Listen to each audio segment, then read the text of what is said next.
In the summer of the year 1087, in a chamber heavy with the scent of wax and incense, a king lay dying. His breath came ragged and shallow. His body, once broad and strong, had grown swollen and frail. Each movement brought him pain, a reminder of the wounds and burdens he had carried in life. This was William of Normandy, a man who had been born the son of a duke and a tanner's daughter, a man mocked in his youth as a bastard, a man who grew into one of the most formidable rulers Europe had ever seen. He was the warrior who had crossed the sea in the autumn of 1066. He was the conqueror who had crushed the English army at Hastings, who had seized the crown from Harold Godwinson, and who had reshaped an entire nation in the image of Normandy. For 21 years, William had ruled England with an iron fist. He had broken the power of the Anglo-Saxon nobility, rewarded his Norman followers with lands and castles, and left behind monuments of stone and parchment that would endure for centuries. The Tower of London, the Domesday Book, and the endless rows of Norman keeps that still dotted the countryside, all whispered the story of his reign. But now, here in the twilight of his life, all of it seemed fragile. Because William knew what so many kings before him had known. That conquest was one thing, but keeping a dynasty together was another. As his body failed, he looked upon the legacy he had built, and perhaps, in those final hours, he wondered whether it would survive him. For William the Conqueror left behind not unity, but division. He left behind sons who distrusted each other. He left behind a realm torn between two worlds, England and Normandy. And in the struggle that followed, it would be his middle son, William Rufus, the Red King, who emerged to wear the crown of England. Rufus was no saint. Chroniclers would remember him for his temper, his laughter, his irreverence, and his taste for power. He was a man of war, a man of appetite, a man who defied the church and the barons alike. His reign would burn brightly, violently, like a flame that casts more shadow than light. And his death would come suddenly, mysteriously, in the tangled woods of the New Forest, struck by an arrow that may, or may not, have been meant for him. But before we can tell the story of Rufus, before we can unravel the mystery of the arrow and the forest, we must step back into the world that created him. We must walk through the corridors of power that William the Conqueror built, and see how his sons were set upon a collision course. We must understand the Norman legacy, a legacy of conquest, of castles and cathedrals, of fear and fire, a legacy of division, of rival brothers and restless barons, a legacy that gave birth to the reign of William II, the Red King. Only then can we begin to understand how a dynasty forged in blood would come to such a violent and uncertain end.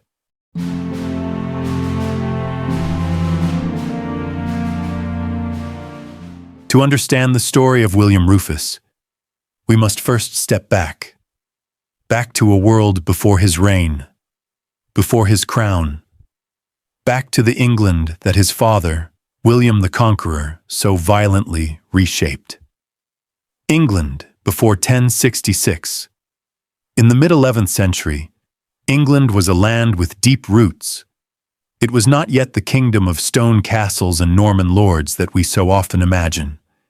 Instead, it was a country of wooden halls, thatched villages, winding rivers, and monasteries that sang with the voices of Anglo-Saxon monks.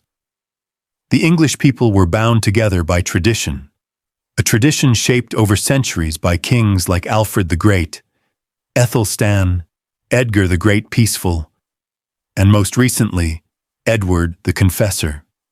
Edward, a pious king, had ruled England for more than 20 years. His reign was marked by quiet devotion and relative peace.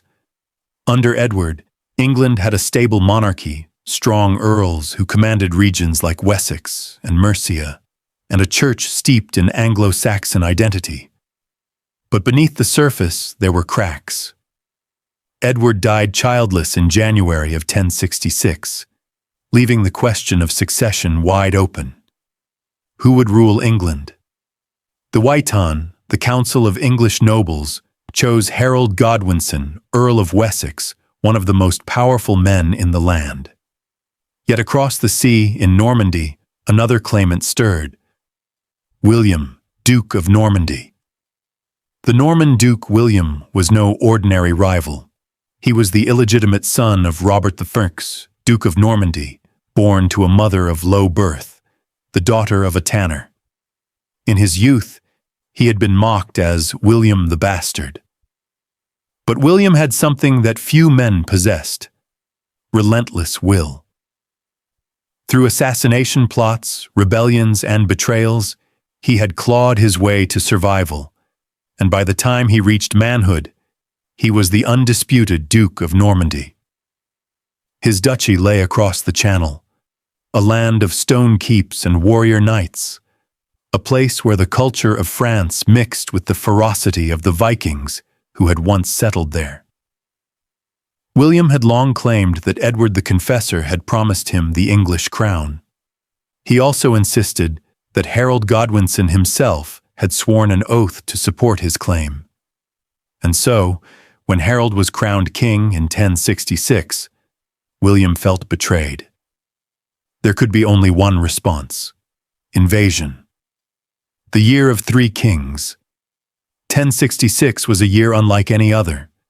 It would see 3 kings wear the crown of England. First was Harold Godwinson, crowned in January. He faced challenges not only from William of Normandy, but also from the north, where Harold Hardrada of Norway laid claim to the English throne. In September, Hardrada invaded, marching with a massive army of Norse warriors. Harold Godwinson rushed north and met him at Stamford Bridge. In a fierce battle, Harold won a decisive victory, killing Hardrada and ending the Viking claim once and for all. But Harold's triumph was short-lived. Even as he celebrated in the north, William landed in the south. With his army of Normans, Bretons, and mercenaries, William prepared to stake his claim. Harold marched his army the length of England to meet him, and on October 14, 1066, the 2 armies clashed at the Battle of Hastings. The Battle of Hastings. The battle was brutal and unrelenting. Harold's Anglo-Saxon housecarls formed a shield wall, a wall of interlocked shields and spears that stood firm against the Norman cavalry. For hours, the shield wall held. William's men charged again and again, and still the English resisted. But William adapted. His cavalry feigned retreat, drawing parts of the English line into pursuit, only to turn and cut them down. Slowly, the shield wall broke apart, and then, in the chaos of the fight, King Harold was killed. Some said an arrow struck him in the eye. Others claimed he was cut down by Norman knights. However it happened, Harold fell, and with him fell the last Anglo-Saxon king of England. By nightfall, the field was William's.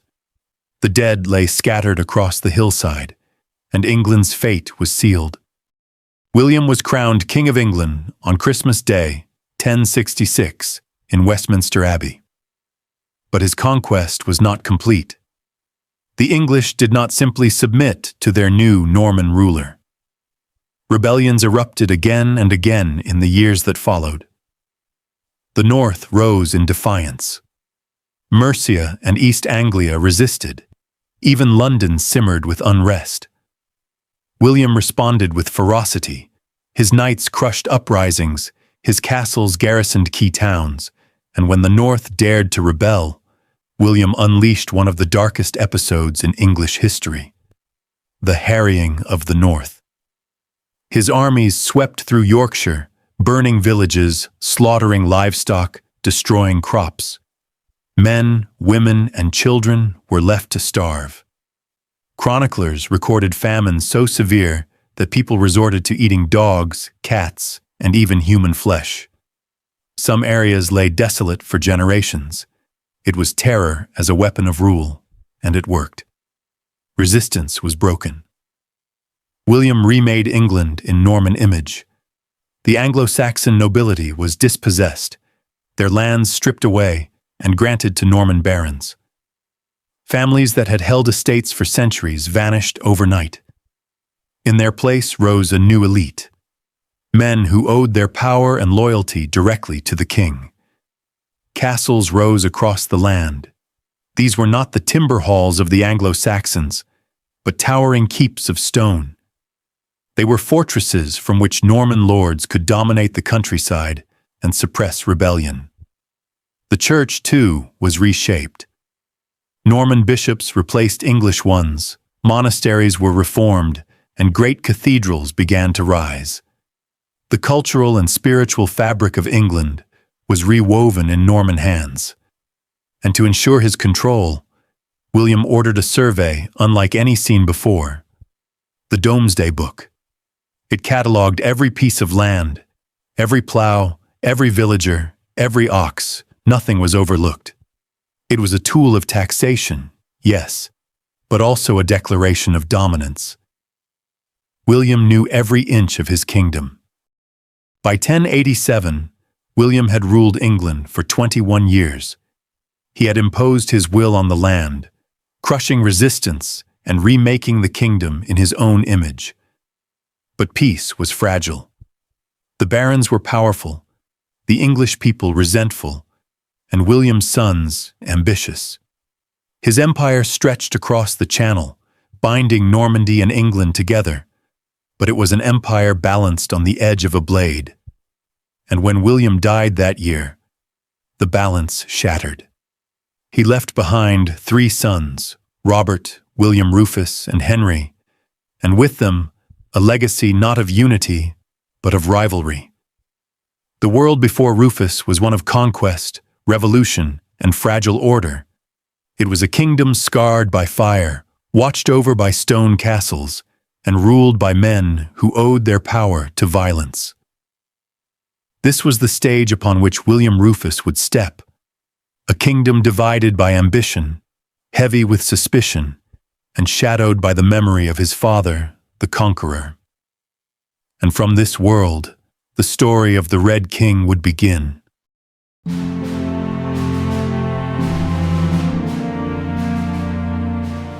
When William the Conqueror lay dying, the question of inheritance weighed heavily upon him. He had carved his dominion through fire and steel, forging an empire that spanned both England and Normandy. Yet even the mightiest conqueror cannot conquer time, and as death crept upon him, the question remained. Which of his sons would carry his legacy forward?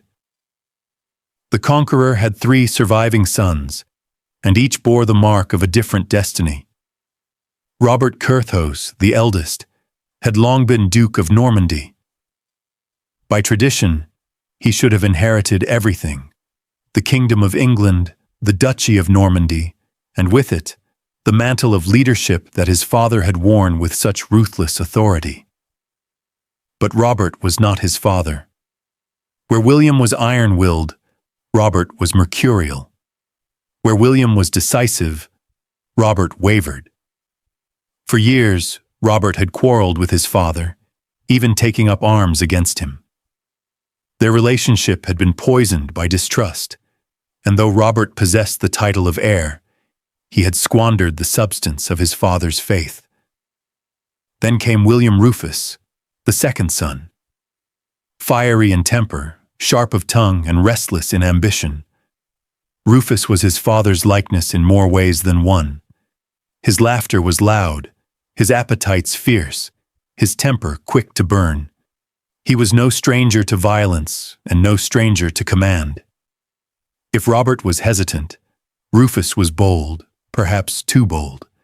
To his father he seemed a man who might hold England by the throat, just as the Conqueror himself had done. And then there was Henry, the youngest. barely more than a man at the time of his father's death.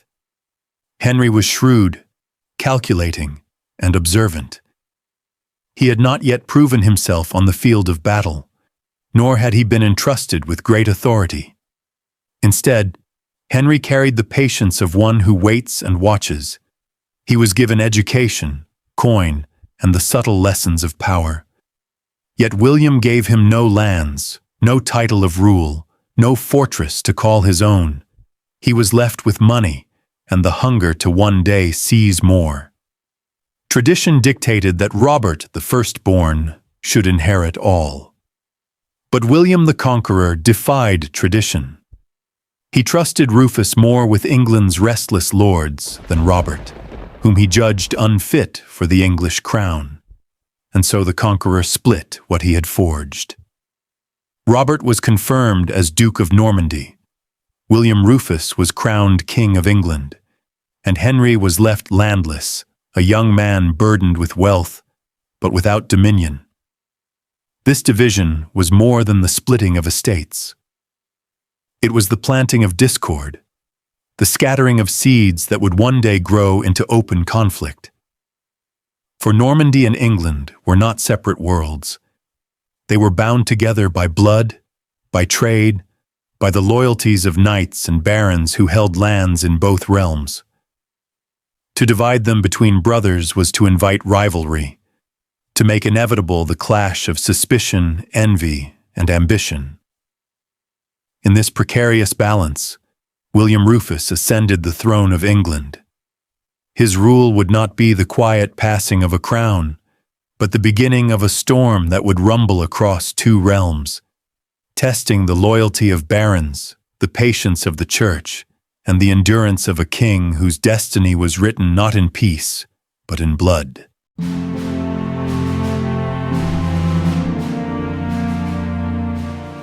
William II of England, more famously known as William Rufus, was no ordinary monarch. His very nickname, Rufus, meaning the red, was a nod to his ruddy, flushed complexion, a face often described as fiery, his cheeks aglow with the blood of passion, anger, or wine. He was shorter and stockier than his regal father, William the Conqueror, yet carried himself with a swagger that betrayed his restless energy. Chroniclers who encountered him left mixed portraits. Some called him vibrant, magnetic, and bold. Others saw him as coarse, vulgar, and dangerously irreverent. From his youth, Rufus had been raised in the violent martial traditions of Normandy. The castle courtyard was his classroom, the clang of sword against shield his textbooks. He learned to ride before he could properly write, to hunt before he could pray. He followed his father on campaigns, watching the Norman machine of war tear across fields, crush villages, and storm fortresses. By the time he was a young man, Rufus had acquired not just the skill of a warrior, but the mindset, pragmatic, cunning, and absolutely unafraid of blood. Unlike his elder brother Robert Curthose, who was dreamy and prone to hesitation, or his younger brother Henry, who preferred calculation and patience, Rufus embodied fire. He was brash. He was reckless. He laughed loudly at his enemies, mocked them to their faces, and had no fear of making new ones. To sit at his feasts was to witness a man whose laughter could be hearty one moment and venomous the next. Chroniclers tell of banquets overflowing with meat, wine flowing as freely as the insults Rufus hurled across the tables. He delighted in the company of soldiers, huntsmen, and hard men who lived by the sword. But Rufus's character carried shadows that set him apart from his father. While William the Conqueror, despite his iron fist, cloaked himself in piety and respect for the church, Rufus displayed open contempt. He mocked bishops to their faces, delayed the appointment of church offices in order to keep their revenues flowing into his treasury, and laughed at talk of salvation and damnation. To him, priests were often hypocrites, holy men were schemers, and God himself was no obstacle to the business of ruling. Such irreverence scandalized his contemporaries in an age when kings were expected to at least appear as guardians of Christendom. One chronicler, Orderic Vitalis, would later accuse Rufus of blasphemy, greed, and sodomy, painting him as the very picture of a corrupt, godless ruler. Whether these charges were exaggerated by enemies or rooted in truth is difficult to determine, but they illustrate just how threatening Rufus appeared to the moral guardians of his time. Where his father had walked the careful line between conquest and sanctity, Rufus trampled that line with a soldier's boots. Yet, despite his irreverence, he was no weak ruler. To his supporters, William Rufus was everything a king needed to be in dangerous times: bold, energetic, decisive, and utterly unwilling to tolerate rebellion. He did not hesitate to ride into battle personally, clad in mail, his sword flashing as he led from the front. He inspired loyalty among warriors who craved a strong hand and despised weakness. His harshness was, to them, simply the price of maintaining order in a kingdom still unsettled by Norman conquest. To his enemies, however, Rufus was a tyrant, a greedy, unpredictable monarch whose appetites for wealth, power, and pleasure knew no bounds. His taxation was heavy, his quarrels with the church unrelenting, and his sense of humor edged with cruelty. The very qualities that made him strong in the eyes of his knights made him monstrous in the chronicles of churchmen. And this contradiction lay at the heart of William Rufus, the king who could be both protector and predator, both charismatic and cruel. He was feared by his people, resented by his clergy, admired by his soldiers, and envied by his rivals. But perhaps most important to remember is this: when William Rufus first placed the crown of England upon his head in 1087, his throne was anything but secure. His father's legacy was fresh, his brothers were restless, and the great barons of England, some loyal, many still bitter at Norman conquest, watched closely, wondering if this fiery, unpredictable young man would burn bright as a king or burn out in ruin.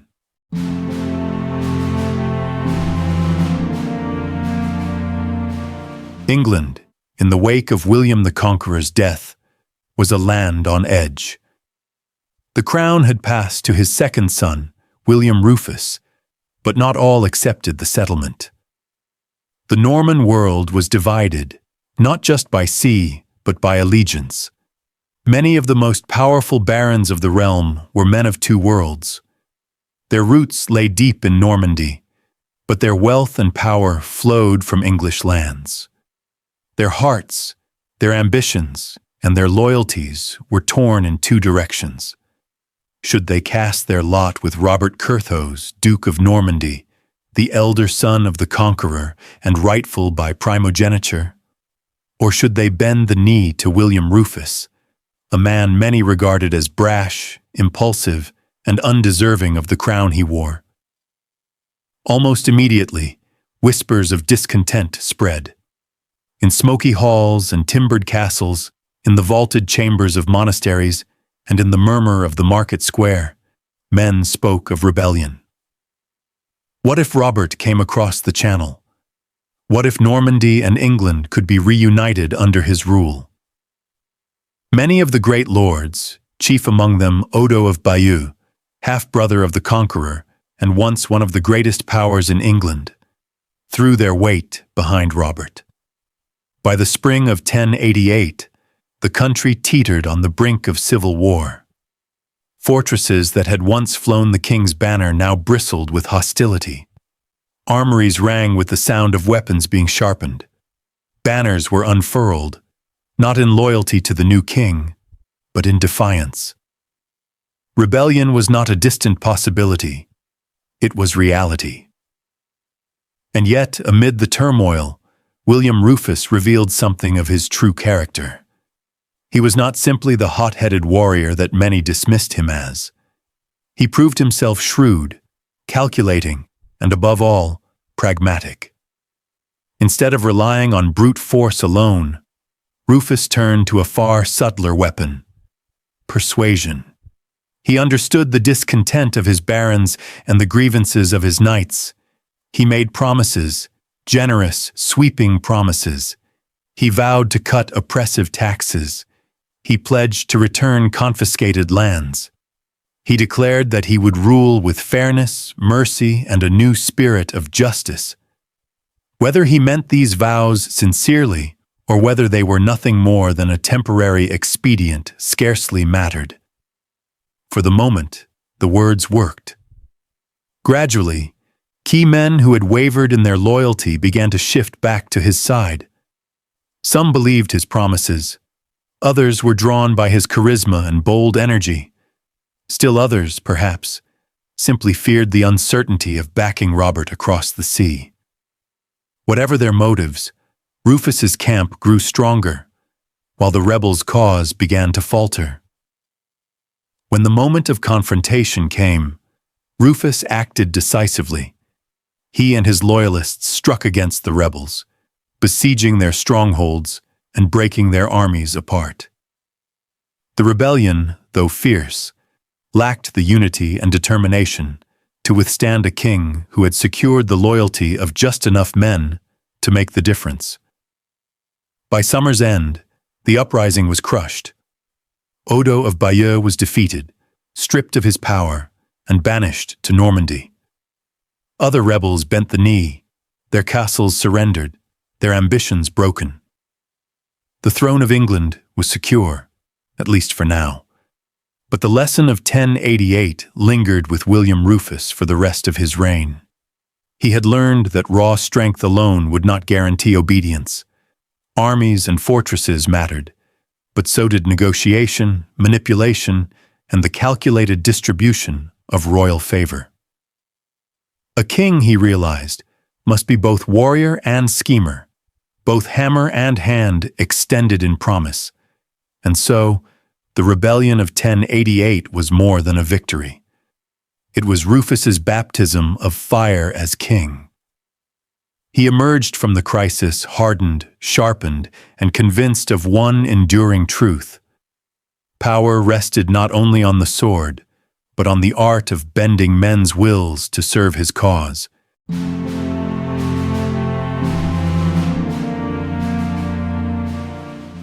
Throughout his reign, William II, known to history as Rufus, could never escape the towering figure of his father, William the Conqueror.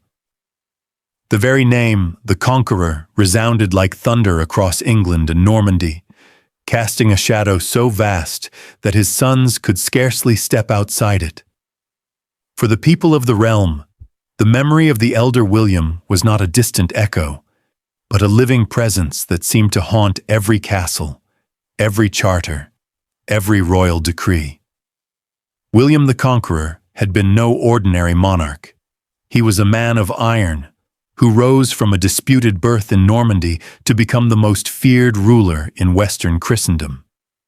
With calculated brutality, he had reshaped kingdoms, bringing low rebellious barons, humbling ancient dynasties, and even defying the authority of the Pope when it suited him.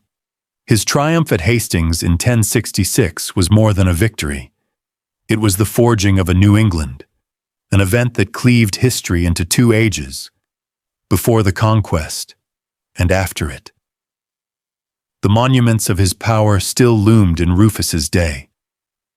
The massive stone walls of the Tower of London, grim and unyielding, were a constant reminder that Norman rule had come to stay. Castles dotted the English landscape like scars, symbols of conquest as much as fortification. And above all stood the Domesday Book, that great survey of land, wealth, and power, which chronicled with relentless precision the reach of his authority. It was not merely a record of possessions, it was a statement of dominion, a king's declaration that nothing within his kingdom escaped his grasp. Against such a legacy, Rufus often seemed a pale reflection, even a parody of his father's greatness. Chroniclers, especially churchmen who disdained his irreverence, painted him as reckless, unstable, and irreligious. Where the conqueror had been grimly pious, or at least respectful of the forms of the church, Rufus was said to mock holy rites, to laugh at clerical authority, and to surround himself with courtiers who aped effeminate fashions. To many in his own time, he was less a king chosen by God and more a tyrant tolerated by necessity. And yet, for all the criticisms leveled against him, William Rufus was, in some essential ways, very much his father's son. The same ruthlessness flowed in his blood, the same appetite for war, the same unflinching grasp of power.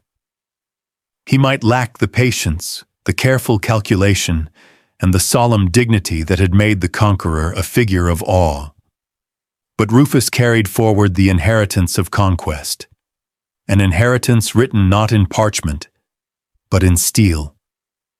His reign was a constant struggle to prove himself worthy of the crown he wore, not just to his barons, not just to the church, but to the ghost of his father, whose shadow loomed over every decision he made.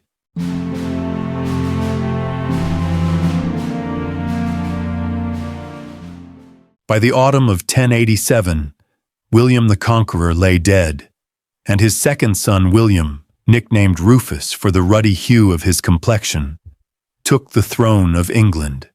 His accession marked not the calm succession of a settled realm, but the inheritance of a kingdom still scarred by conquest, weighed down by tension, and trembling with uncertainty.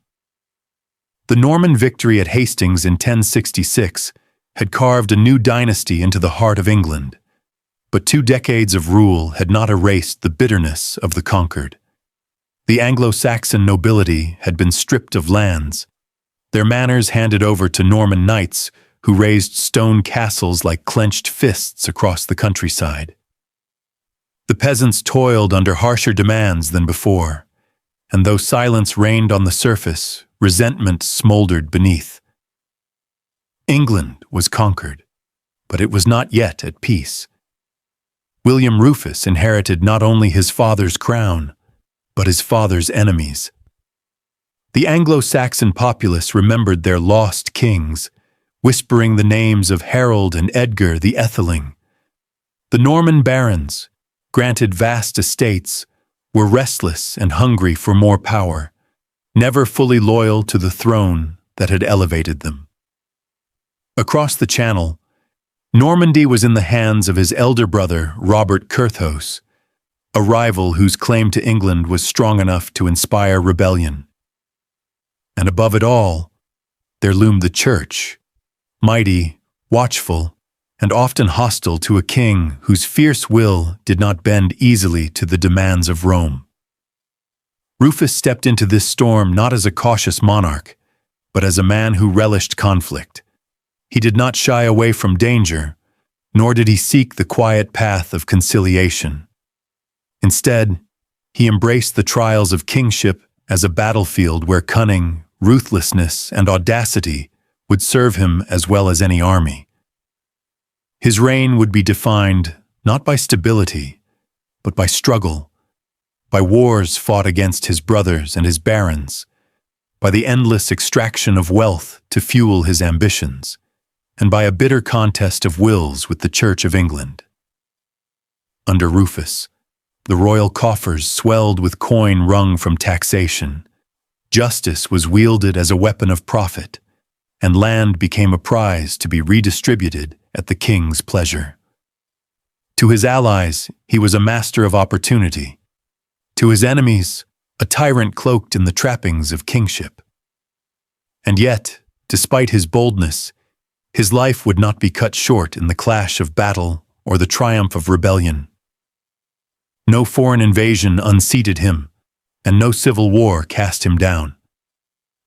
Instead, his end came suddenly, almost quietly, within the shaded groves of the New Forest. A single arrow loosed, whether by fate, accident, or design, cutting short the reign of a king who had defied so many. The legacy Rufus inherited was a crown burdened by conquest and conflict. The legacy he left behind was a mystery that still lingers centuries later in the silence of that fateful forest.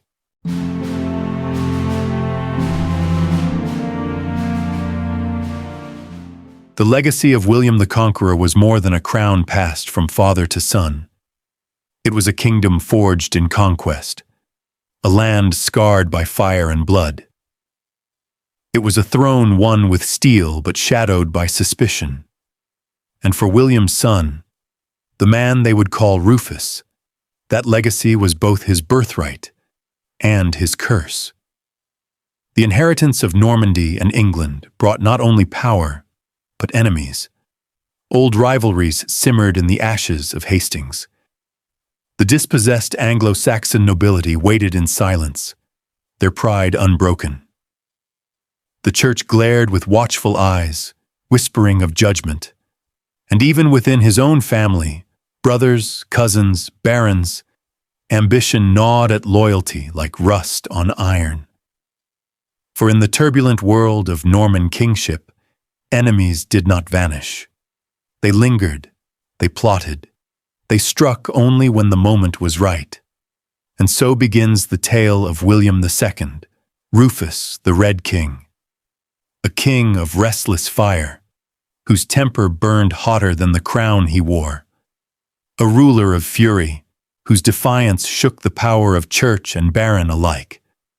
A man of fate, whose destiny was carved as much by forest shadows as by battlefield steel. His reign begins not in peace, but in suspicion. Not in triumph, but in blood. And the story of Rufus, the king who would die as violently as he lived, begins now.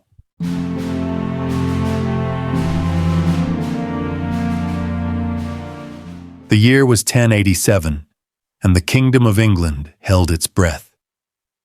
The air itself seemed to tremble with unease, for the age of the conqueror had ended. William, the Iron Duke of Normandy, the man who had crossed the sea with fire and fury, who had broken the shield wall at Hastings, and who had crushed England beneath his mailed fist, was dead. Once he had seemed invincible, a man forged of war and destiny, his shadow stretching across two realms. But even the greatest of kings are mortal. His vast body, scarred from decades of battle, had grown heavy with sickness. His last breath slipped away in a foreign land, leaving behind not unity, but discord. The silence that followed his passing was not the silence of peace, but the silence of storm clouds gathering before a thunderclap. For with his death came not reconciliation, but division, not stability, but fire. And at the heart of this storm stood his three sons, bound by blood, yet torn apart by ambition.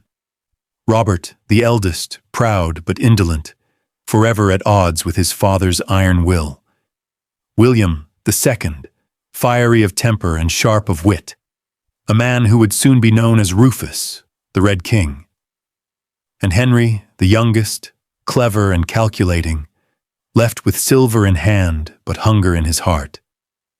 Each stood poised at the edge of history, each clutching at fragments of their father's fractured empire. The crown, heavy with conquest, could rest on only one head, but to wear it meant more than power. It meant fire, blood, and the peril of destiny. And so, in the shadow of a dead king's burial, England braced itself. The struggle for supremacy had begun.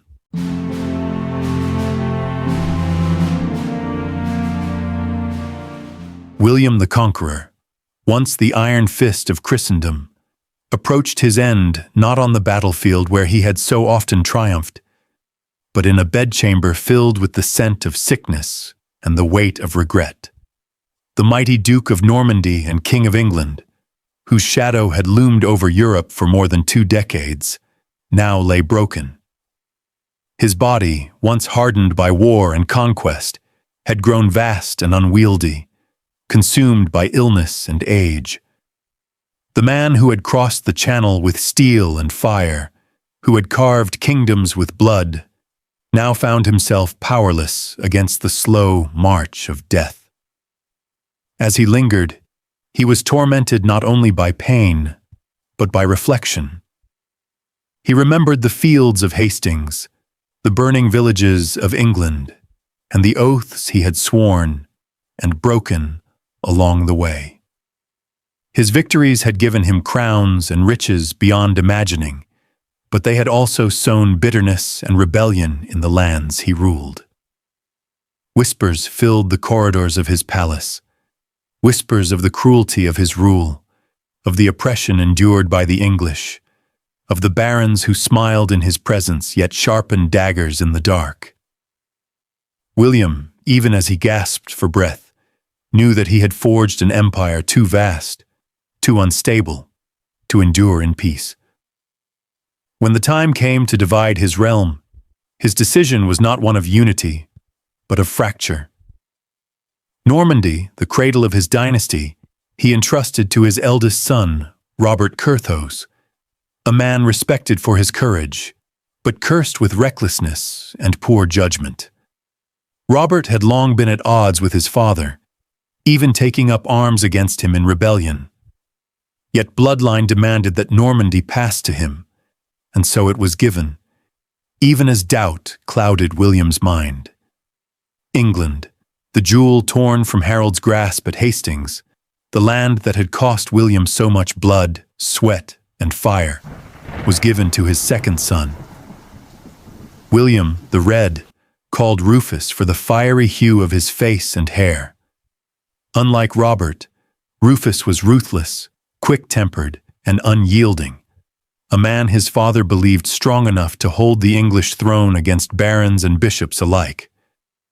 It was not love that guided this decision, but calculation. William knew England needed not a dreamer, but a fighter. And then there was Henry, the youngest. To him fell no crown, no duchy, no throne. William granted him silver and promises of wealth, but nothing more. No land, no title, no legacy, only coin. Yet Henry, even as he accepted his father's bequest, nursed within himself a quiet fire, a determination that one day fate would favor him where it had passed him by. His patience would become his greatest weapon, his ambition hidden until the time was ripe. Thus, in the flickering gloom of his deathbed, William sowed the seeds of rivalry.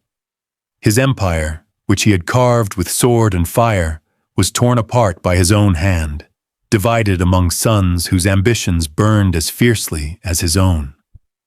Robert resented the loss of England, believing that as firstborn it was his by right. Henry simmered with silent determination, waiting for destiny to turn, and Rufus, fiery, bold, and defiant, refused to wait at all. He would claim his father's throne not by patience nor by mercy, but by sheer force of will. The conqueror died with the weight of his fractured legacy heavy upon him, and with his final breath, he unleashed a storm that would rage across England and Normandy for decades to come.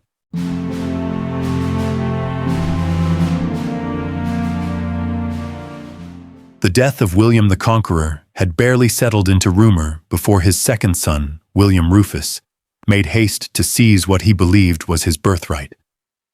The throne of England could not remain empty for long, and Rufus, driven by an iron will and an impatience as fiery as his temper, knew that every moment of hesitation would give rivals time to move against him. And so, in the late autumn of 1087, while the grief of the conqueror's passing still hung heavy in the air, the machinery of kingship was hurried into motion. Westminster Abbey, that great monument of stone and faith raised by Edward the Confessor, became the stage upon which the destiny of England would again be written. The coronation was unlike that of his father, which had been a spectacle of conquest and triumph. This was a ceremony shadowed by unease, marked not by celebration, but by urgency and fear. The abbey's halls, vast and echoing, were filled with barons, knights, and clerics. Yet the atmosphere was one of watchfulness rather than reverence. Every noble present weighed their loyalty carefully, some wondering if they should bend the knee to this brash younger son, others calculating whether Robert Curthose across the Channel might yet make a stronger claim. At the center of it all stood Rufus, his face flushed with the natural redness that had earned him the name the Red King. Clad in regal finery hastily prepared, he carried himself with the defiance of a man who would not be denied. His gaze was hard, almost daring those around him to challenge the legitimacy of the moment. But even Rufus understood that his right to rule was fragile, and that without the church's sanction, his crown would rest on shaky ground. Archbishop Lanfranc, the stern and authoritative Italian churchman who had guided William the Conqueror both in life and death, stepped forward. To Rufus, Lanfranc was more than a cleric. He was the kingmaker, the one man whose blessing could silence doubt and transform an uncertain claimant into a consecrated monarch. Yet Lanfranc did not approach the ritual lightly. He knew of Rufus's temper, his arrogance, and his impiety. He had seen the young man's recklessness and wondered what sort of ruler he would become. Still, the realm demanded stability, and in that moment, Lanfranc placed the needs of England above his doubts. With deliberate solemnity, Lanfranc lifted the crown, the same crown that had rested upon the conqueror's brow, and lowered it onto the head of William Rufus. The act was swift, almost frantic, but its weight was immeasurable. The gathered clergy raised their voices in chant, their words rising up to the vaulted ceilings of the abbey, echoing as if heaven itself bore witness to this contested coronation. Outside, the people of London murmured. Some cheered half-heartedly, recognizing the necessity of having a king in uncertain times. Others whispered in discontent, doubting whether this fiery son of the conqueror could rule with justice or wisdom. To them, the crown had passed not by divine providence, but by ambition and haste. Within the abbey, as incense drifted through the air and the choir's voices swelled, the coronation reached its solemn conclusion. William Rufus was now King of England, consecrated by the Church, recognized by the barons present, and proclaimed before God and man. Yet beneath the sacred ceremony lay a trembling foundation. For even in that holy place, even in the very hour of his crowning, doubts lingered like shadows across the abbey's stone walls. Would this king, crowned so quickly, be strong enough to hold the throne against rebellious barons, against a resentful people, and against his own ambitious brothers? Or would the fire in his blood ignite England into chaos once more? The coronation ended not with joy, but with questions. Questions that would follow Rufus throughout his reign. Questions that history itself still asks. Was this the moment England secured a king, or the hour it prepared to lose one?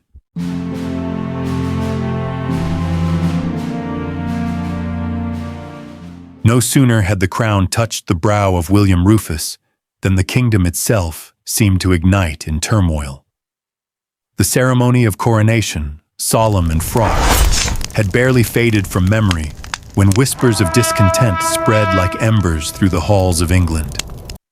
The division of William the Conqueror's great empire had left wounds festering beneath the surface. Normandy was given to Robert Curthose, the eldest son.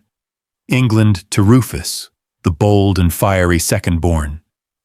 To some, this division was natural, the splitting of lands between brothers.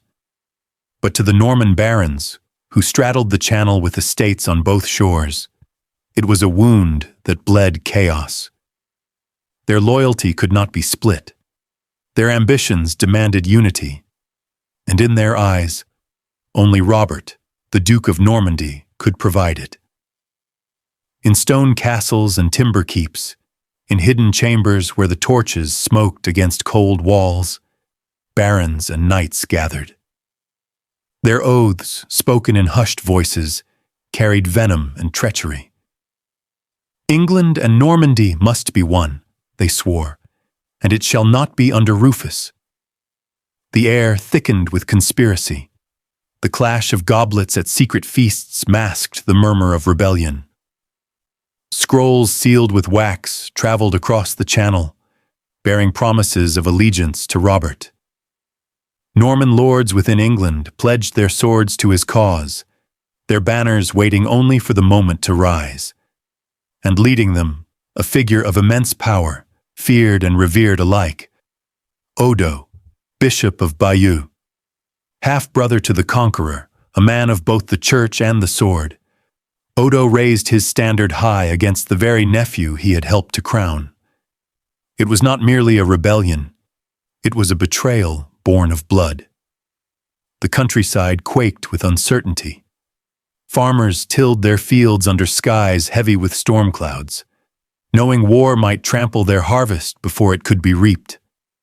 Women lit candles in churches, praying for peace, even as the very priests who blessed their homes whispered loyalties to Robert in Normandy. Every castle became a fortress of doubt, every village a tinderbox ready to ignite. The North remembered the harrowing hand of the Conqueror, and the scars it bore were still fresh. The South braced for armies to march. The coasts bristled with watchmen scanning the horizon for sails. And so, within months of his coronation, Rufus found himself not a king in triumph, but a king besieged, a red king whose throne shook beneath him, threatened not only by foreign shores, but by the very barons who dined at his table and bowed before his crown. The fire of rebellion had been lit, and England, caught between two sons of the Conqueror, braced itself for a war that would decide the fate of the realm.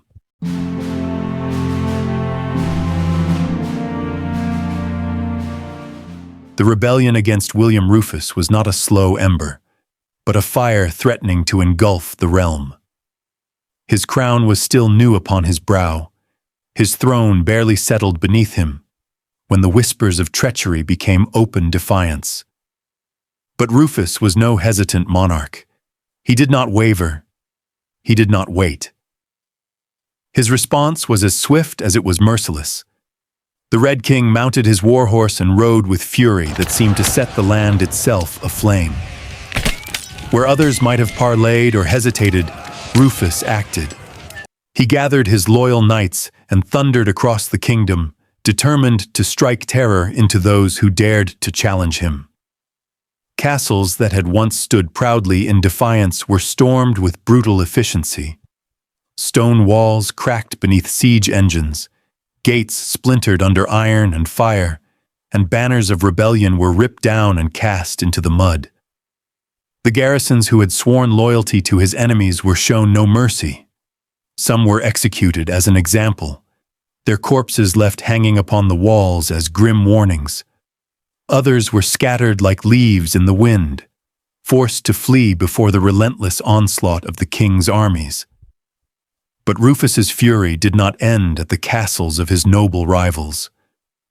Villages that harbored traitors felt the weight of his wrath. Thatched roofs burned, smoke curling into the sky like black scars upon the countryside. Fields were trampled beneath armored hooves, livestock seized for the king's men, and homes reduced to ash. It was a brutal strategy, but one that sent a clear message. To stand against Rufus was to invite ruin, yet it was not fear alone that secured his crown. The Red King possessed not only the sword, but also the mind of a strategist. He knew the kingdom he ruled was not wholly Norman. Beneath the surface of his realm still lived the bruised and battered Anglo-Saxons, those who had once resisted his father's conquest and who now endured life under Norman lords. Rufus, with cunning worthy of his lineage, reached out to them. He reminded them of a truth they could not ignore. If Robert Curthose, Duke of Normandy, took England, the Anglo-Saxons would once again be ruled not from Winchester or London, but from across the Channel. They would kneel beneath foreign lords, their lands parceled out to Norman barons, their traditions crushed beneath continental rule. But under Rufus, he promised, there was hope. He was not a conqueror arriving from abroad. He was already upon the English throne. Though Norman by blood, he spoke as the defender of England, a king who would guard their soil and their homes against those who sought to make them strangers in their own land. It was a masterstroke of politics. The Anglo-Saxons did not suddenly love the Red King, nor did they forget the cruelty of his father's conquest. But in the bitter choice between two Norman masters, they saw in Rufus the lesser of two evils. If Robert Curthose represented foreign domination, William Rufus offered at least the chance of English preservation. And so, for a fleeting moment, history witnessed an unlikely alliance. Anglo-Saxon and Norman, long divided by bloodshed and resentment, fought side by side. They were not bound by loyalty, nor by shared heritage, but by necessity. Two peoples who had once faced each other as conqueror and conquered now turned their swords against a common enemy. This fragile unity did not erase centuries of hatred. It did not heal the scars carved into England by conquest. But for William Rufus, it was enough. Enough to steady his throne, enough to break the rebellion, and enough to prove that his fury, tempered with cunning, could bend even the deepest divisions of his kingdom to his will. The Red King had survived his first trial by fire, but the flames of unrest had not been extinguished. They smoldered, waiting for the day when they might rise again.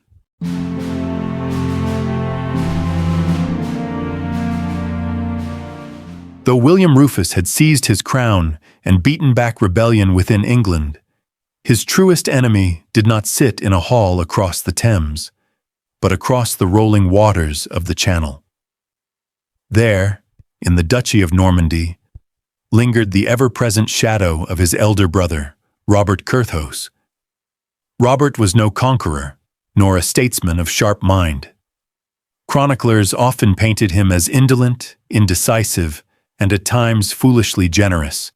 And yet, despite his flaws, he possessed something Rufus could never fully destroy: the loyalty of many Norman lords who longed for a united realm. To them, Robert was the rightful heir, the eldest son of the conqueror. By birth, by tradition, by the very weight of blood, the crown belonged to him, not Rufus. Normandy, with its castles of grey stone and valleys stitched with rivers, seethed with ambition. In its courts, whispers of unification stirred like sparks waiting to ignite. And in England, barons who still held lands across both shores cast longing glances to the continent, dreaming of a day when one ruler, not two squabbling brothers, would knit their divided estates into one seamless dominion.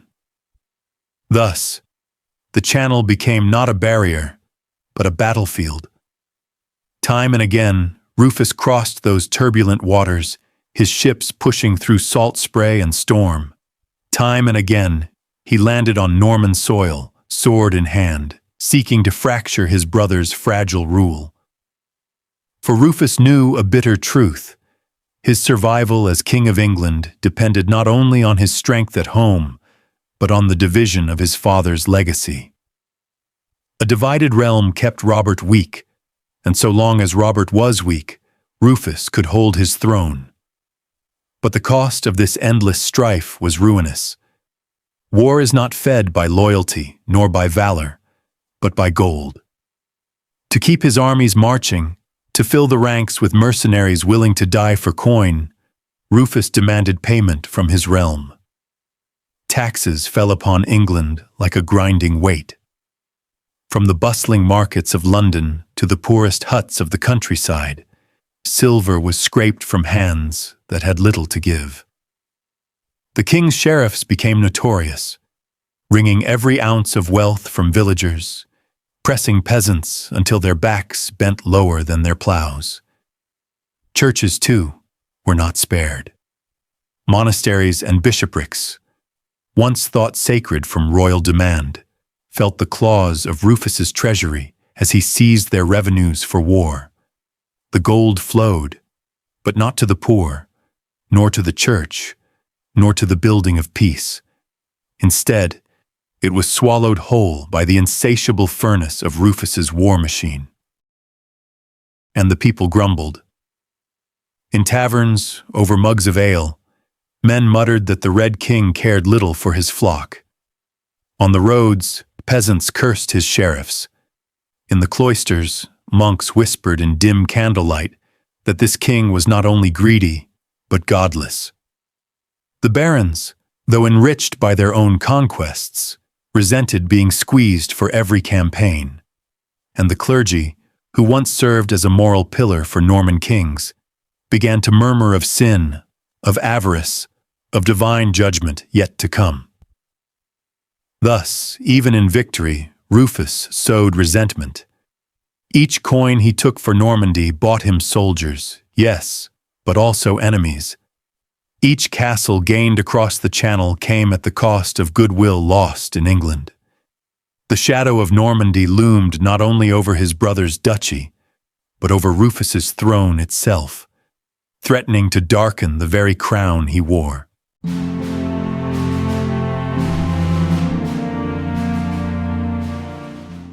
If the wars with Normandy tested Rufus's sword, and the barons tested his crown, then it was the church that tested his soul.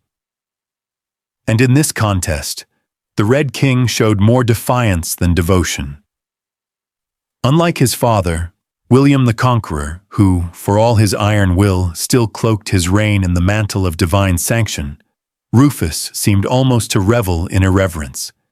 He was no pious monarch, no humble servant of the altar. Instead, he mocked the holy men of his kingdom, scoffing at their solemn words, jesting at their processions, turning their fasts and vigils into fodder for his laughter.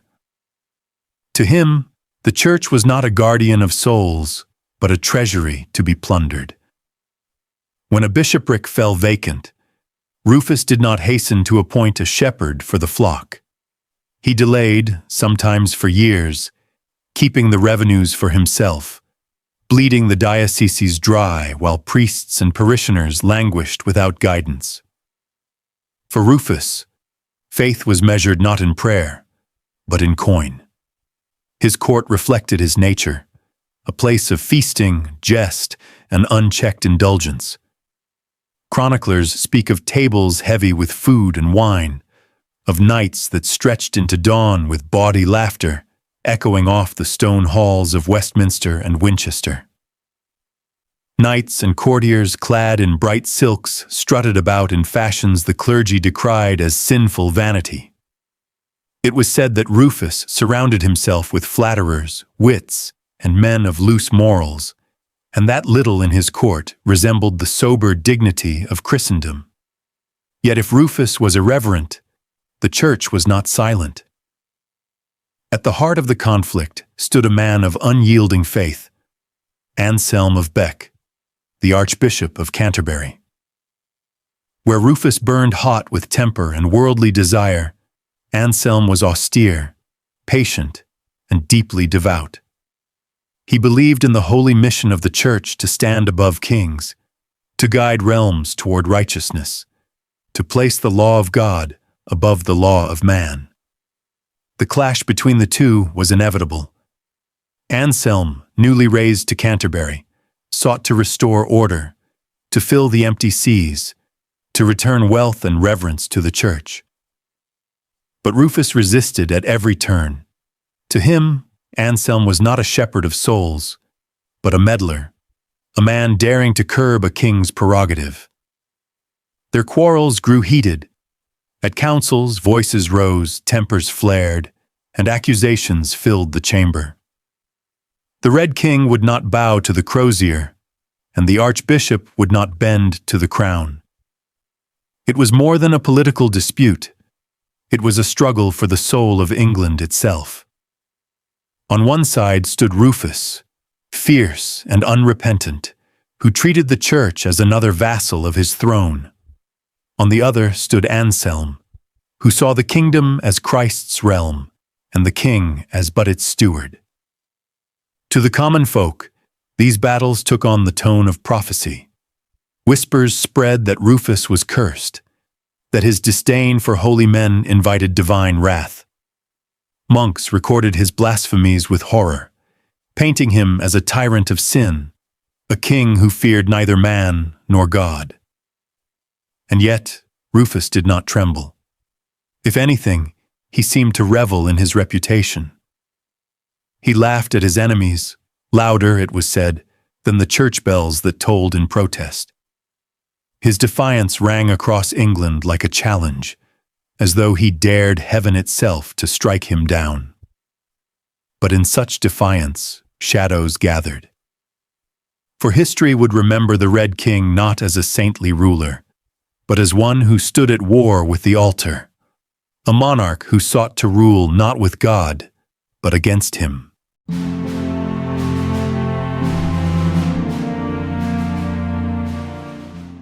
William Rufus was no gentle monarch, no shepherd of peace.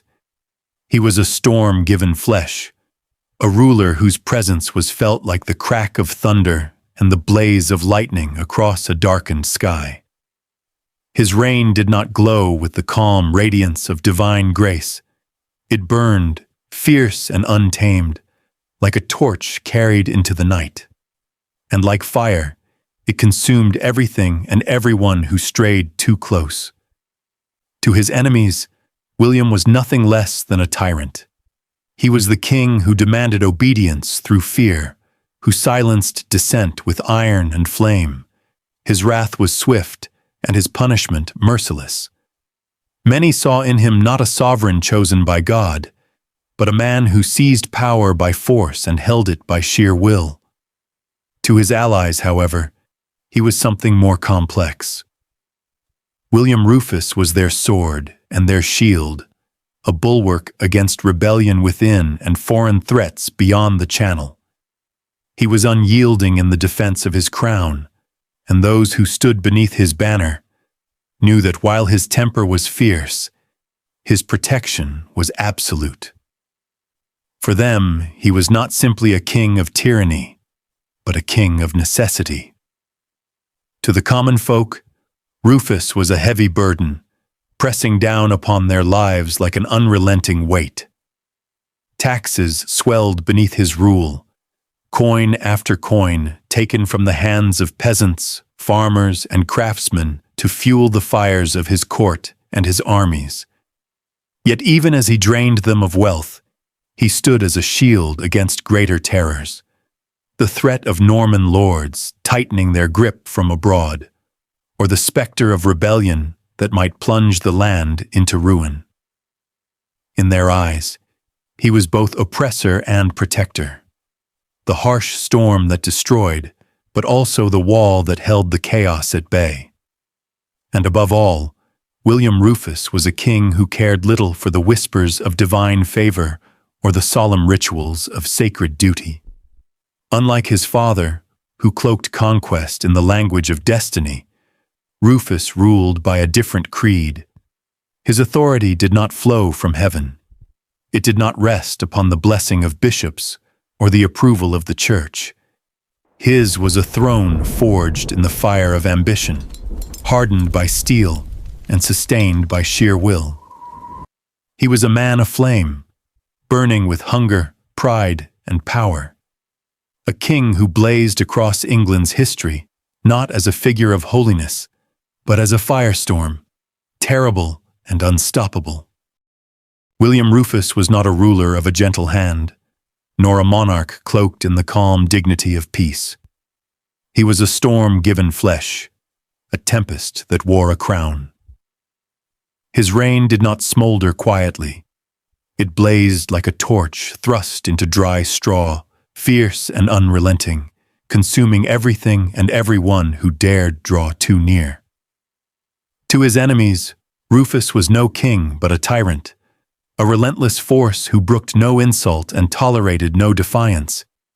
He was the hammer that struck without hesitation, the flame that devoured opposition, until nothing remained but ash. Whispers of fear followed his name, for he was not bound by softness or mercy, but by the harsh steel of necessity. To his allies, he was a protector, though a dangerous one, like a shield forged of fire. He defended their lands, their fortunes, and their very lives, yet his protection was edged with peril, for standing beside him meant standing close to the blaze. His loyalty could be fierce, but it was never without cost. Gold, blood, and obedience were the price of his favor. To his subjects, Rufus was both burden and salvation. He weighed heavily upon them with taxes, levies, and demands, his hand reaching deep into the pockets of the poor and the coffers of the rich alike. Yet even as they groaned under his rule, they knew that beyond the seas loomed the threat of invasion, the specter of Norman dominion from abroad. And in that looming darkness, William Rufus stood as their barrier, their storm wall, unforgiving perhaps, but unyielding. And above all, William Rufus was not a king who ruled by divine favor, nor by sacred right, nor even by the blessings of the church he so often scorned. His crown was not sanctified in holy light, nor lifted by the prayers of bishops. Instead, he ruled by fire, searing, blinding, untamed, by steel, cold, sharp, and merciless, and by sheer, unrelenting will, the unbreakable conviction that England would bend to his command or burn in the attempt. He was William Rufus, the Red King, a sovereign forged not in heaven's grace, but in the blaze of earthly power. Yet even as William Rufus sat enthroned, his victory complete and his crown secured, the air around him seemed heavy with a foreboding silence. He had risen not by gentle inheritance, but through fire, through steel, and through the crushing of opposition. His reign was born of conflict, and it carried with it the smoke and embers of that birth. But in the shadows of his triumph, whispers stirred. Whispers that power seized in blood often ends in blood. The nobles bent their knees, but not all hearts bowed in loyalty. The church watched him with narrowed eyes, their blessings grudging, their prayers darkened by unease. The people bore his taxes, their silence heavy, their suffering unvoiced, and beyond the walls of his palaces, beyond the torchlit halls where feasts and laughter sought to drown unease, the wild forests of England stood vast and eternal. Ancient, untamed, they had seen kings come and go, and within their depths, fate waited, patient and silent. Already it was said, destiny whispered his name among the rustling leaves, calling him toward a darker end. For a king who rose in fire could not escape the flames forever. The Red King had ascended, his reign casting light across England, but every light throws its shadow. And in that shadow, unseen yet inevitable, lay the mystery of his fall, a death not upon the battlefield, not at the head of armies, but in a lonely forest where silence and secrecy would cloak the truth for centuries. The Red King had risen, but the fire that made him would one day consume him.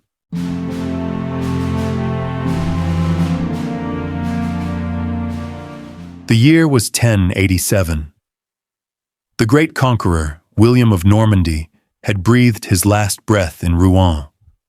His vast dominion, stitched together by conquest, ambition, and iron will, now lay fractured, divided among his sons. From the fields of Hastings to the white cliffs of Dover, from the cathedrals rising in stone to the castles of oak and earth, England still trembled beneath the shockwaves of his reign. Yet the work of conquest was unfinished. To his eldest son, Robert Curthose, went Normandy, the ancient heartland of the Norman people. To his second son, William Rufus, he left England, a kingdom rich in treasure but restless in spirit. And to his youngest, Henry, he left only silver, but with it the seeds of ambition. This division was more than a father's will. It was the spark of rivalry. For though the brothers shared blood, they shared little else. Robert was indecisive, often mocked for his weakness. Henry, cunning but landless, watched and waited. And William Rufus, red-haired, fiery, and relentless, was neither content to defend nor to delay. He was determined to expand, to rule, and to master both realms. But the crown that Rufus took up was no simple prize. The throne of England was contested. Many of the Norman barons, powerful men with estates straddling both sides of the Channel, believed Robert should be king of both England and Normandy. The church eyed Rufus with suspicion, uneasy with his irreverence, whispering that he cared more for war than for piety. The English people, still living in the shadow of conquest, found themselves once again subjects to a foreign ruler. It was a kingdom in transition, a land balanced on a knife's edge. To rule, Rufus would have to prove himself not merely the son of the conqueror, but his equal in fire and steel. He would need to fight rebellions at home, assert dominance abroad, and crush every challenge to his crown. And William Rufus was not the kind of man to shrink from battle. He was not a contemplative monarch, nor a reformer cloistered in prayer. He was a king forged in conflict, a man whose instinct was always to strike first, whose solution to every problem was the sword. In the years to come, the fields of England, the castles of Normandy, and the highlands of Scotland would all feel the tread of his armies. War would become his language, conquest his legacy. For William II, called Rufus, was above all else, a warrior king. When William the Conqueror, the first Norman king of England, died in the year 1087, the empire he had carved out with sword and fire did not pass as a single unified inheritance. Instead, it fractured, torn apart not only by tradition, but also by the ambitions and rivalries of his sons. The eldest, Robert Curthose, inherited the Duchy of Normandy. Robert was known for his charm, his valor, and his easy generosity, but also for his lack of discipline and his failure to command respect from the hard-edged Norman barons. To Robert fell the ancestral lands, the duchy from which the Norman dynasty drew its very identity. The second son, William, nicknamed Rufus for the ruddy hue of his face and hair, received England. Though it was a newer conquest, England was the jewel of the dynasty, a kingdom of wealth, fertile fields, and powerful cities. Yet it was also unstable, still seething under the weight of Norman rule. Many Anglo-Saxons resented their conquerors, and the Norman lords, greedy for land and power, often ruled with cruelty. The youngest son, Henry, received no lands at all. Instead, he was left only with a large sum of silver, a consolation prize, but one that gave him freedom. With money but no crown, Henry watched carefully, waiting for opportunity. He understood, even then, that his brother's rivalry might open the path to power for himself. This division of their father's dominion was more than a family quarrel. It was a recipe for civil war. The Anglo-Norman aristocracy held estates on both sides of the English Channel. Powerful barons such as Odo of Bayeux and Robert of Mortagne owed allegiance to both England and Normandy. With their wealth spread across the sea, they were forced into impossible choices. Who was their true master, the Duke of Normandy or the King of England? These divided loyalties were not a mere inconvenience. They were a fault line running straight through the empire, a fracture that threatened to tear apart the dynasty William the Conqueror had fought so hard to build. It was inevitable that these divisions would erupt into conspiracy and rebellion. Barons plotted in their castles, whispering alliances in the shadow of the church. Messengers carried secret letters across the channel under the cover of night. Some pledged loyalty to Robert, the charming but unreliable Duke. Others cast their lot with William Rufus, the stern and ambitious king. All the while, Henry, the landless younger brother, waited on the edges of power, counting his coins and biding his time. William Rufus understood this peril better than anyone. His crown was not secure simply because his father had placed it upon his head. He was not the eldest son, nor the natural heir. His right to rule depended not on inheritance alone, but on his ability to prove himself a king of strength and iron will. He knew that if he failed to dominate England, if he failed to crush rebellion at home, the Norman barons would abandon him. And if he failed to extend his power into Normandy, his brother Robert would forever overshadow him, casting Rufus as a lesser king. Thus, from the very beginning of his reign, William Rufus faced a reality as brutal as any battlefield. To rule England, he had to subdue Normandy. To hold Normandy, he had to maintain an unbreakable grip upon England. The two halves of his inheritance, though divided by the Channel, were bound together like body and soul. If one faltered, both would collapse. And so, the reign of William Rufus began not in peace, but in fire, an age of conspiracies, shifting alliances, and ceaseless war. Almost as soon as William Rufus placed the crown upon his head, the kingdom shuddered with unrest. His reign had barely begun when, in the year 1088, the land erupted into rebellion, a storm not of peasants, but of powerful lords, the very pillars upon which Norman rule rested. At the heart of this uprising stood Odo of Bayeux, half-brother of the late conqueror, a man once entrusted with vast power and wealth. Odo, ambitious and cunning, believed Rufus to be unworthy of his father's legacy. Alongside him rallied other great magnates, barons who had carved their fortunes from the Norman conquest, and now sought to replace Rufus with his elder brother, Robert Curthose. Their aim was clear and bold: depose the fiery second son and reunite England with Normandy under Robert's banner. The rebellion was not a mere whisper of discontent. It was thunder across the realm. Castles rose in defiance, walls bristled with armed men, and banners of rebellion were unfurled. For a moment, it seemed as if Rufus's rule would collapse as quickly as it had begun. Yet Rufus was no fool. Though brash and temperamental, he proved himself shrewd and calculating. He saw what his enemies could not, that the hearts of ordinary Englishmen were ripe for the taking. The great lords commanded fortresses and armies, but they were despised for their greed and their cruelty. The peasants toiled under their harsh rule. The towns groaned beneath their demands. Rufus, seizing his chance, reached not upward to the barons, but downward to the common folk.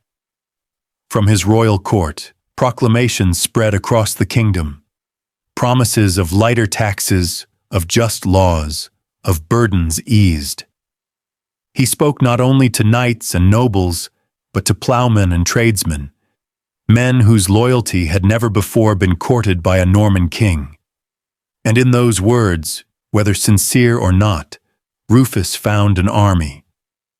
Villages and towns threw their weight behind him.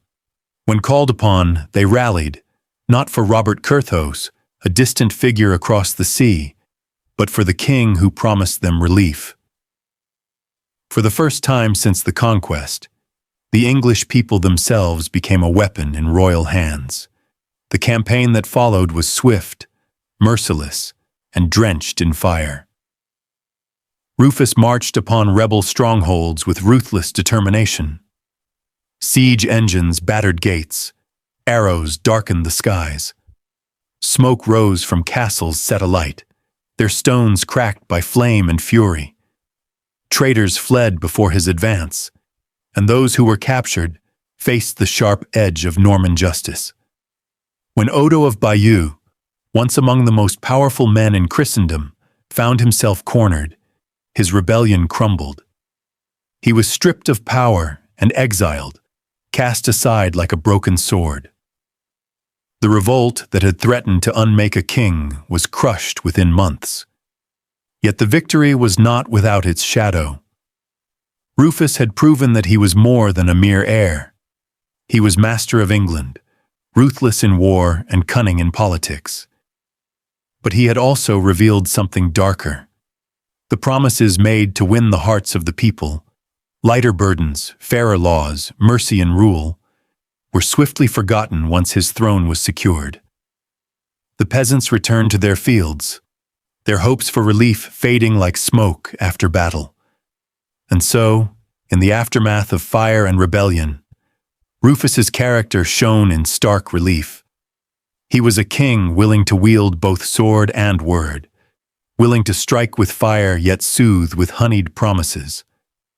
A man who would never hesitate to burn down a castle or a vow if it served his hold on power. It was in this crucible of revolt that Rufus forged his kingship, proving that though he had inherited his crown by chance, he would keep it by fire, cunning, and an iron will. The rebellion in England may have been crushed, but William Rufus's gaze did not linger long upon his island kingdom. His ambition stretched across the Channel, to the lands of his fathers, to the Duchy of Normandy itself. For there, in the ancestral home of the Norman dynasty, sat his elder brother Robert Curthose, a man of noble birth but feeble will, a duke with neither the strength nor the vision to rule the turbulent barons of Normandy. To Rufus, this weakness was intolerable. Normandy was not simply a territory, it was the beating heart of the Norman legacy. Without it, Rufus's crown in England was but half a throne. With it, he would not merely be a king in name, but the unquestioned master of the Anglo-Norman world. In the year 1091, Rufus gathered his fleet. Across the grey waters of the Channel, the sails of his ships filled the horizon like the wings of a conquering storm. Knights, mercenaries, and adventurers from every corner of England and the continent swore themselves to his banner, lured by the promise of silver and plunder. For this was no mere raid, no petty border skirmish. This was the first great continental campaign of William Rufus, a declaration of supremacy, an attempt to seize from his brother the duchy that had once given birth to an empire. The invasion fell upon Normandy with fire and steel. Castles were stormed with ferocity, their walls shaken by the thunder of siege engines. Villages smoldered as Norman peasants fled before advancing English troops. The rebellion of Odo and the barons in England had already shown Rufus the value of calculated brutality. And here, in Normandy, he wielded it without hesitation. Yet Rufus was not only a warrior, he was a master of intrigue, a king who knew that war was as much about the coin purse as the sword. English silver poured into the hands of mercenaries, crossbowmen, and Flemish spearmen eager for pay. Gold passed quietly into the coffers of Norman barons who had long despised Robert Curthose's ineffectual rule. One by one, lords shifted their allegiance, turning away from their duke and bending the knee to the younger brother who offered strength, security, and profit. But conquest was not yet complete. Robert, though indecisive, was not without resources.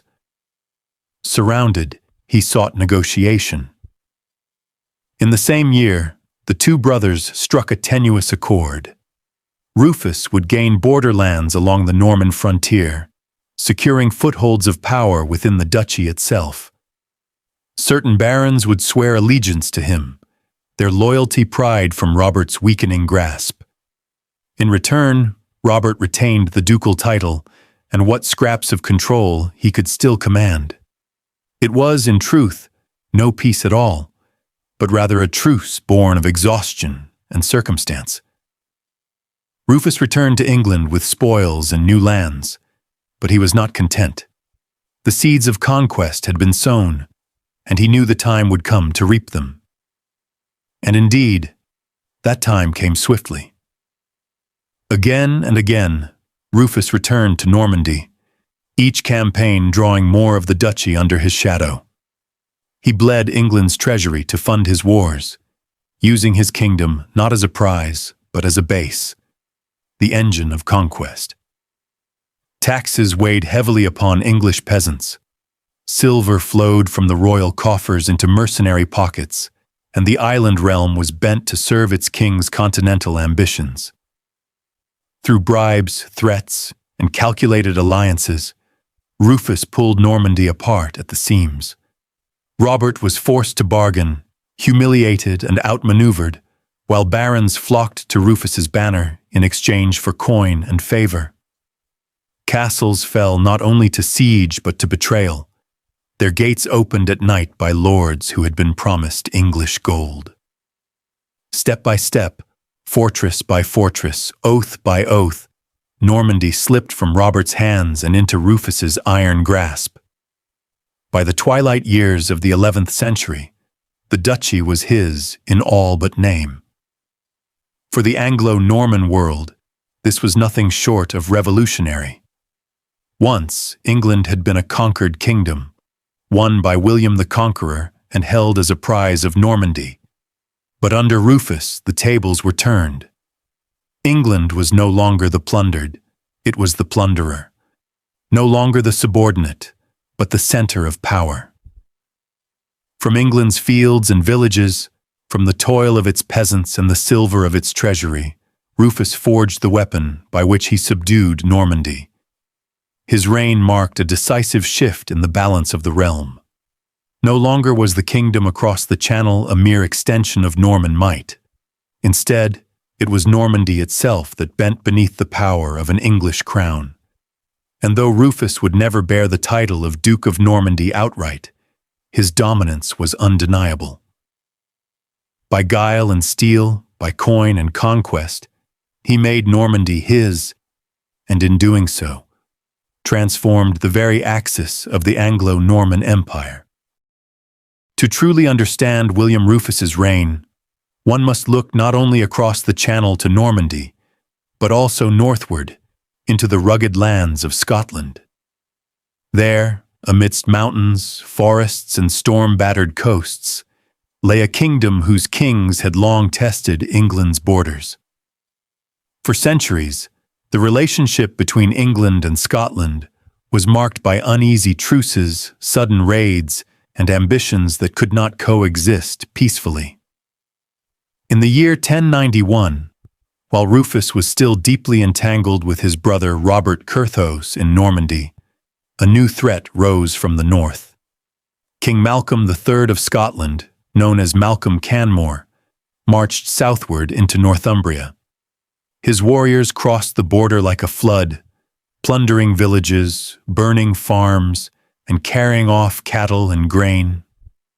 For the people of northern England, it was a nightmare. Smoke rising from fields, churches desecrated, families fleeing into the woods. To Rufus, it was not merely a raid, it was a direct challenge to his kingship. Unlike his father, William the Conqueror, who had often balanced harshness with patience, Rufus's instinct was swift retaliation.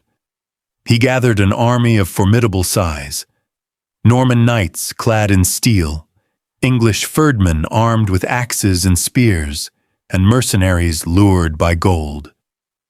Their march northward was itself a display of power, a wave of disciplined troops pushing through forests and valleys, carrying the king's wrath to Scotland's doorstep.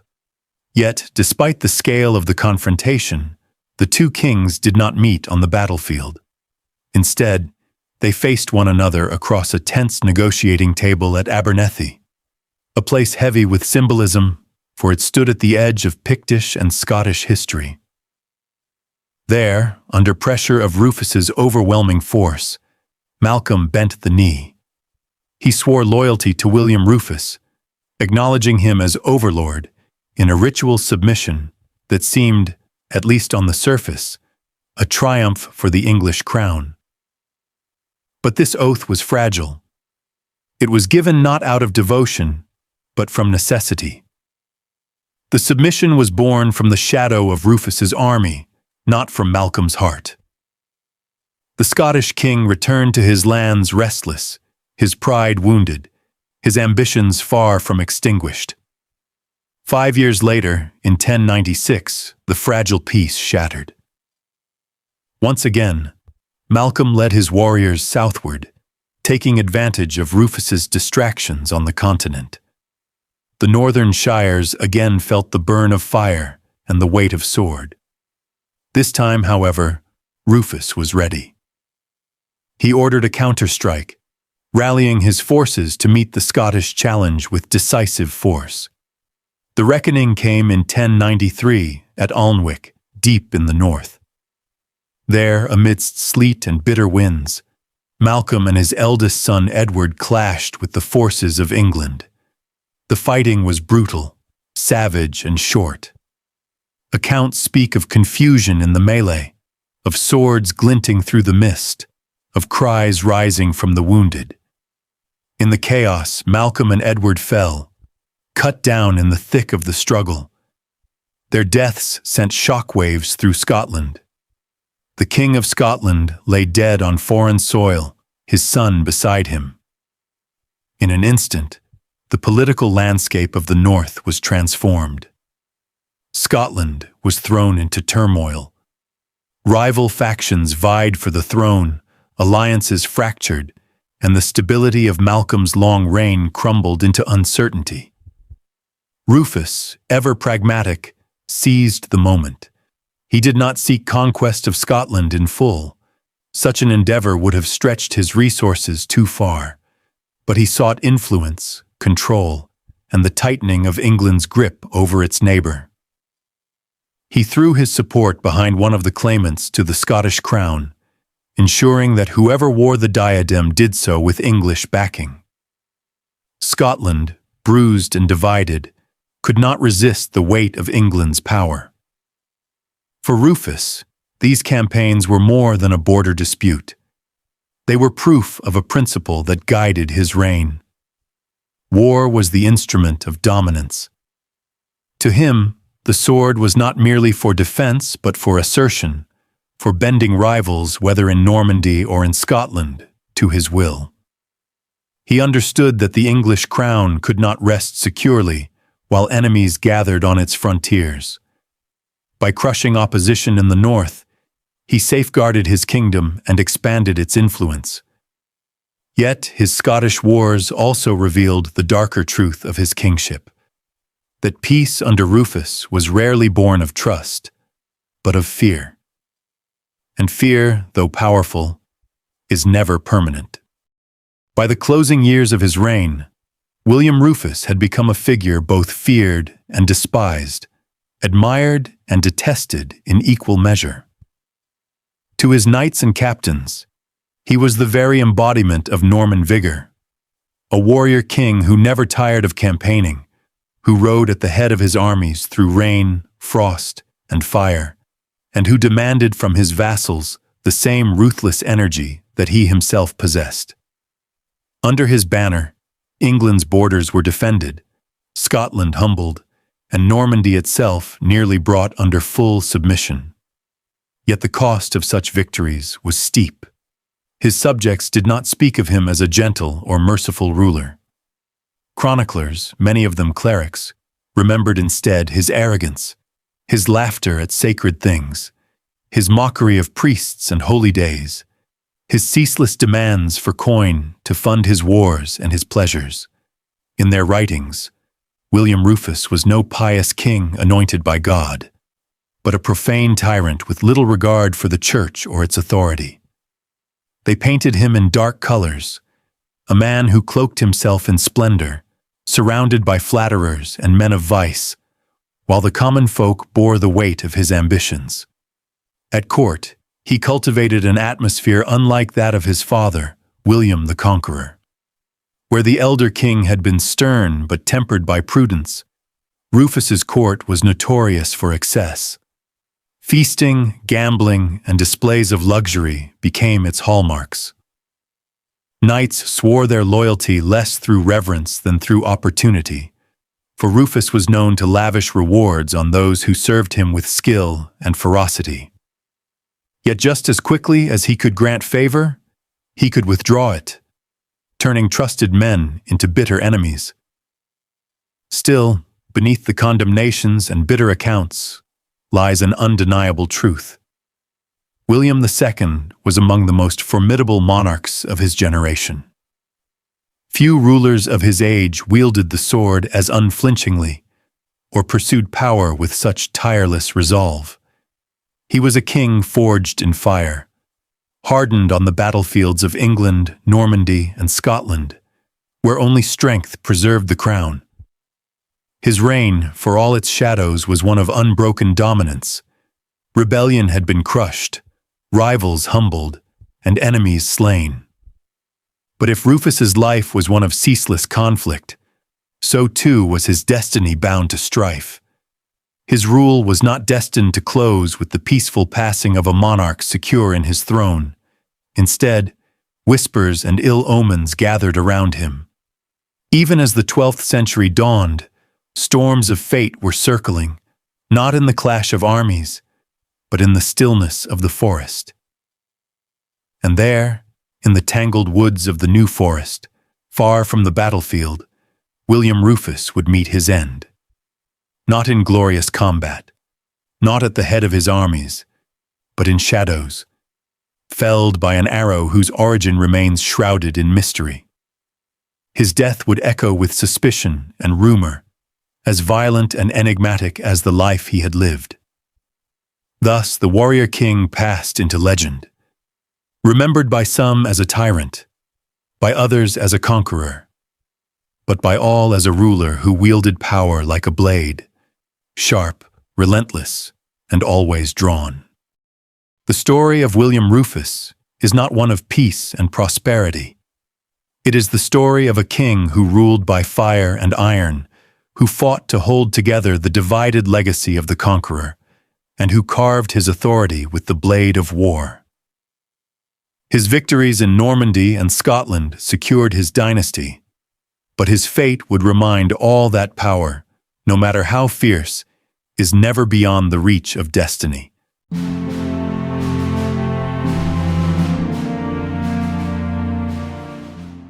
In the year 1093, the reign of William II, called Rufus, was already infamous. He was a warrior king, known for fire and fury on the battlefield, a monarch both feared and despised, a man who had secured his crown with blood and cunning. But now, a new enemy was rising, not across the Channel in Normandy, not among the restless lords of England. This enemy stood in robes, not armor, an enemy who claimed authority not from swords or castles, but from the heavens themselves.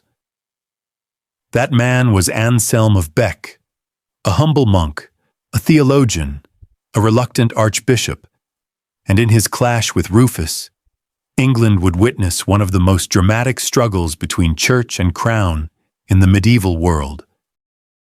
To understand their conflict, we must return to the legacy of William the Conqueror. The first Norman king had wielded the church as a tool of power, filling bishoprics with loyal Norman clergy, ensuring that faith bent to royal will.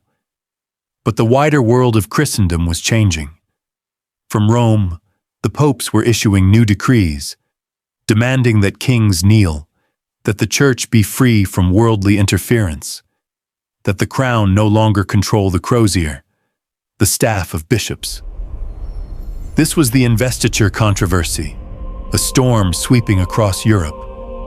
And soon, that storm would crash upon the shores of England. William Rufus was never a pious king. Chroniclers accused him of mocking the clergy, of ridiculing the sacraments, of living with irreverence bordering on blasphemy. He surrounded himself with hard men, soldiers, and courtiers who laughed at the solemnities of the church.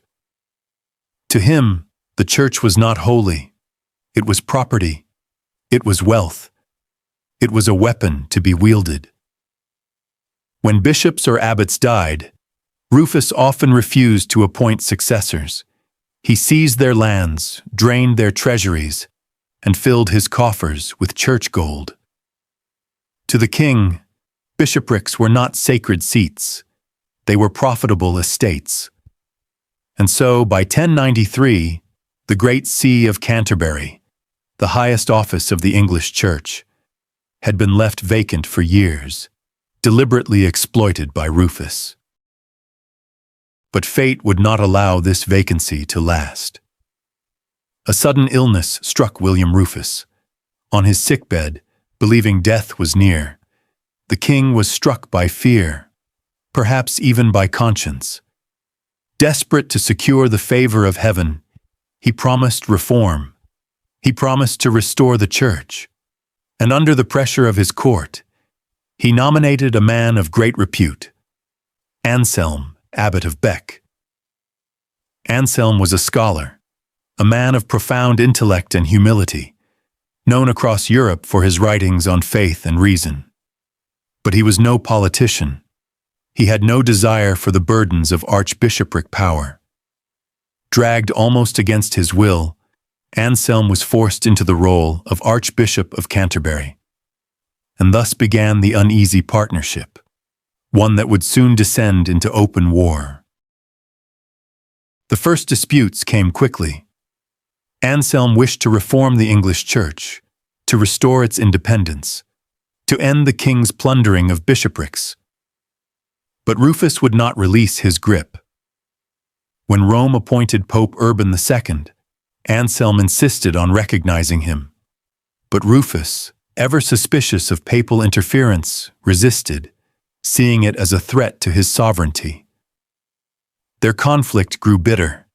Anselm appealed to Rome, and Rufus retaliated with anger, summoning councils, surrounding himself with bishops too frightened to oppose him. The chronicles describe a king raging, mocking, pressing his authority with brute force, and across the chamber, the calm figure of Anselm, steadfast, principled, unwilling to yield. This was no mere quarrel. This was a question of supremacy. Did the church serve the crown? Or did the crown bow before the church?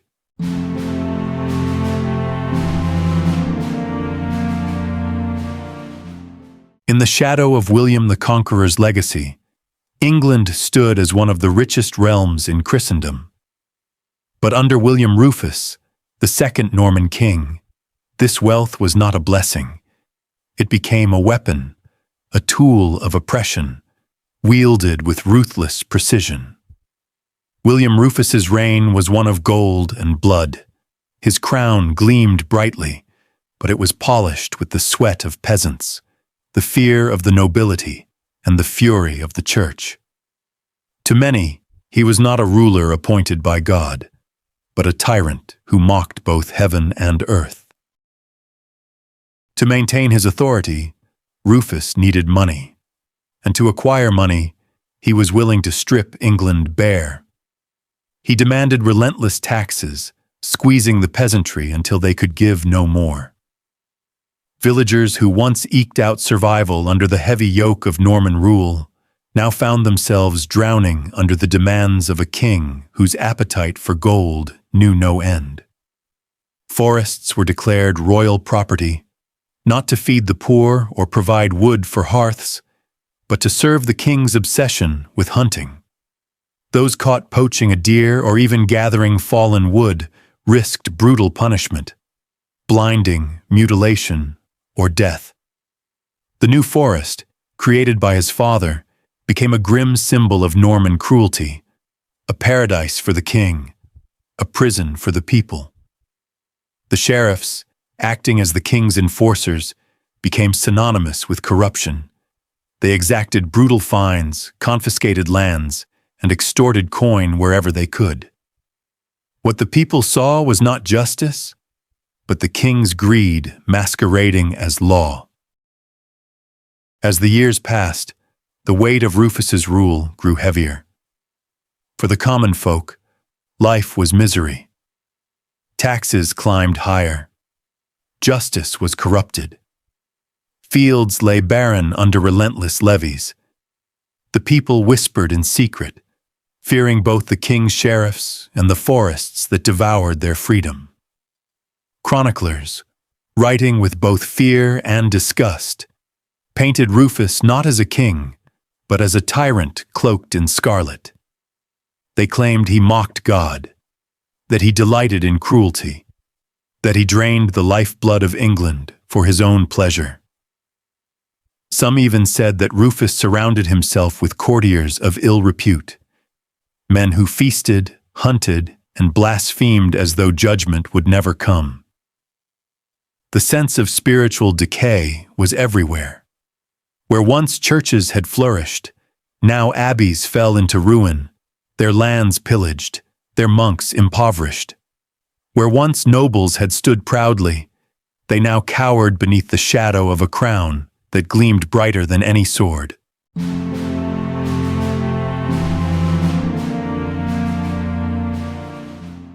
By the late 1090s, England under William II Rufus was a land of wealth and fear. The king's crown shone brightly, but shadows lurked beneath its gleam. In every court, every village, every hall, whispers traveled like smoke, rumors of betrayal, discontent, and ambition. The Red King ruled with iron will, but his reign was not uncontested. Enemies, both visible and invisible, prowled the edges of his kingdom. Some were rivals in Normandy, seeking to claim the lands left by his father. Others were ambitious English lords, resentful of heavy taxes, harsh punishments, and the king's capricious temper. And still others were the churchmen and spiritual authorities, quietly resisting the crown's authority wherever they could. In these times, rumor became a weapon, and the forests of England, the forests of the New Forest in particular, became a stage for intrigue and danger. Stories swirled around William Rufus like a storm. Some claimed he mocked God openly in his halls, laughing at prayers and sacred rites. Others said he plotted the death of rivals, even family members, with cold calculation. But whispers could be deadly.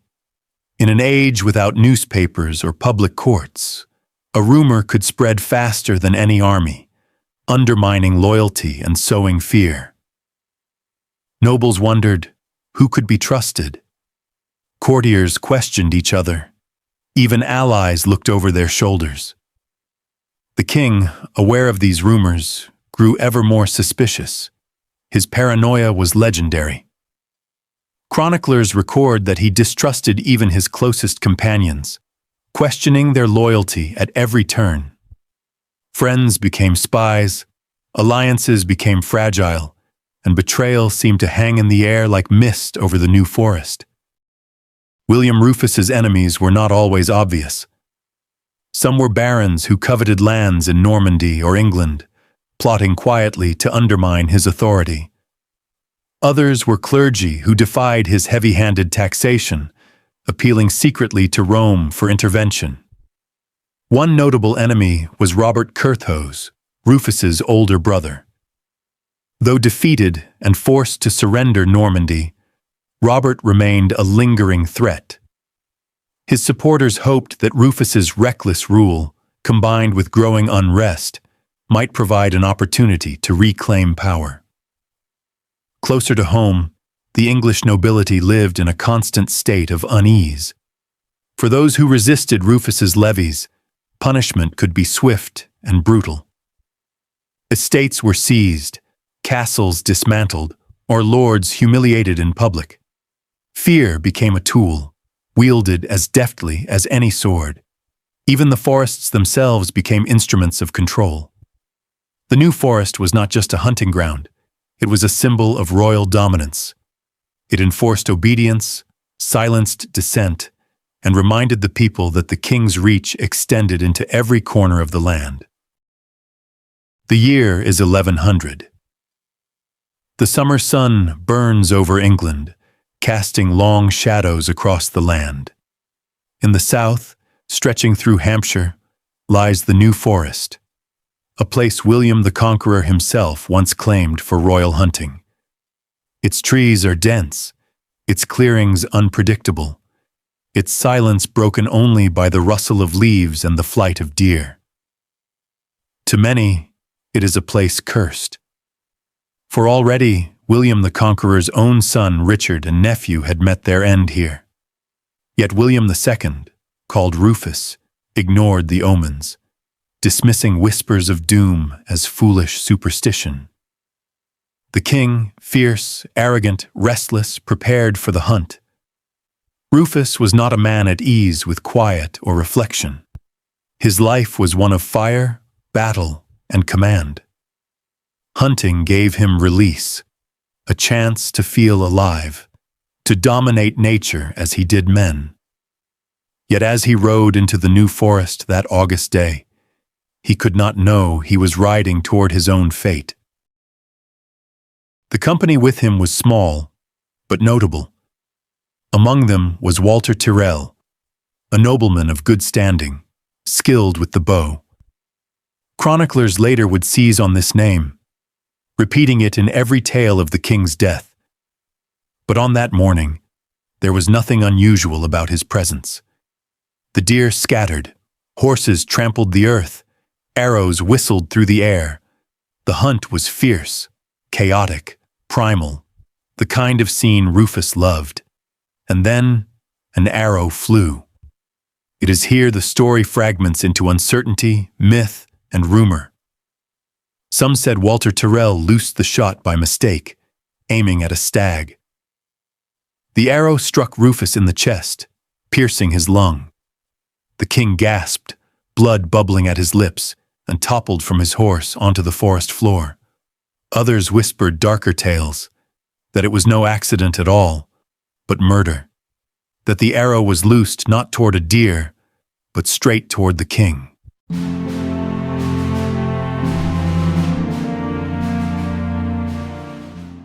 The death of William Rufus, second son of William the Conqueror, remains one of the most enduring enigmas of medieval England.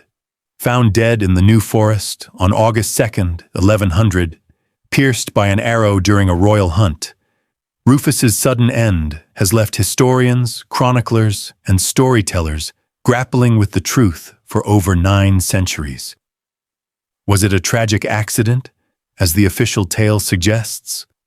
Or was it a carefully orchestrated assassination, an act of betrayal born of politics, faith, and ambition?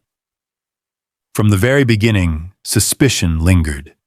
The chroniclers of the age, Orderic Vitalis, William of Malmesbury, and others, painted Rufus as a king cursed by arrogance, lust for power, and hostility toward the church. His death to them was more than coincidence. It was divine judgment, a punishment for his defiance of God and his persecution of the clergy. The New Forest itself, where his father had cleared villages to create royal hunting grounds, was said to be cursed, claiming not only Rufus but also 2 of his royal brothers before him. But was this piety or propaganda? Did these writers describe the wrath of heaven? Or were they shaping a convenient narrative to fit the politics of their time? Walter Tyrrell, the man accused, or perhaps scapegoated of loosing the fatal arrow, slipped into legend. Some accounts portray him as horrified, fleeing to France in fear of being blamed for an accident. Others whisper that he was no accident at all, that Tyrrell was a willing agent, silencing a king who had made too many enemies, both secular and spiritual. And what of Henry, Rufus's younger brother? Within hours of Rufus's death, Henry seized the royal treasury at Winchester and had himself crowned king at Westminster. His swiftness, his decisiveness, was it the mark of opportunism or proof of foreknowledge? Was Rufus's death a door Henry had long awaited to open? The mystery deepens with the silence of the witnesses. The nobles who rode with Rufus into the forest that day spoke little, their testimonies clouded by self-preservation. No inquest was ever held. No judgment was passed. The body of a king was carted unceremoniously to Winchester Cathedral, his blood still staining his clothes, laid to rest with a haste that shocked even his contemporaries. And so the question lingers: was William Rufus the victim of fate, of an unlucky arrow in the chaos of the hunt? Or was his death the perfect crime of medieval politics, quiet, convenient, and forever unresolved? Over time, the memory of Rufus transformed. In popular tales, he became the archetype of the wicked king, irreverent, greedy, and doomed by his own sins. In the eyes of the Church, his fall was a warning to those who dared defy God. But modern historians see in his story something more complicated. A king perhaps misunderstood, one whose policies challenged the rising power of the papacy, and whose sudden death shaped the destiny of England. The New Forest still holds its silence. To walk its ancient paths was to tread upon the ground where a king fell, where history and myth entwine. The wind whispers among the oaks, carrying a question that has never been answered. Did William Rufus die by accident or by design? His blood, spilled upon the forest floor, continues to feed a legend, a mystery that defines him far more than his reign ever did. Subscribe for more untold history.